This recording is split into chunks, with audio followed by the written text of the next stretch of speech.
નડિયાદમાં નશીલા પદાર્થ પીવાથી 3 લોકોના મૃત્યુ નિપજતા ચકચાર મચી। ખેડાના નડિયાદમાં નશીલા પદાર્થ પીવાથી 3 લોકોના મોતનો મામલો ગત તારીખ 9મી તારીખના રોજ 3 લોકોના કોઈ દ્રવ્ય પદાર્થ પીવાથી થયા હતા મોત।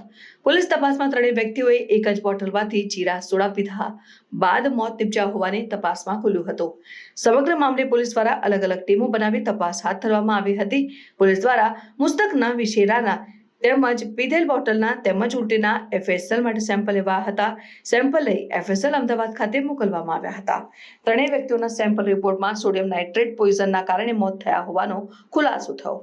બોટલ તેમજ ઉલટી કરેલ કોટન કેજમાં સોડિયમ નાઇટ્રેટ પોઈઝનનું પ્રમાણ મળી આવ્યું। સમગ્ર મામલે LCB પોલીસ તપાસ હાથ ધરી રહી છે। મૃતકના પરિવારજન દ્વારા સમગ્ર મામલે નડિયાદ ટાઉન પોલીસ સ્ટેશન ખાતે વિરુદ્ધ મર્ડરનો ગુનો દાખલ કરવામાં આવ્યો। પોલીસે અજાણ્યા શખ્સો વિરુદ્ધ હત્યાનો ગુનો દાખલ કર્યો। રિપોર્ટર પ્રતીક ભટ્ટ, નડિયાદ। પ્રાર્થના સંદેશ ન્યૂઝની તમામ લેટેસ્ટ અપડેટ્સ માટે ચેનલને હમણાં જ લાઈક, શેર અને સબસ્ક્રાઇબ કરો।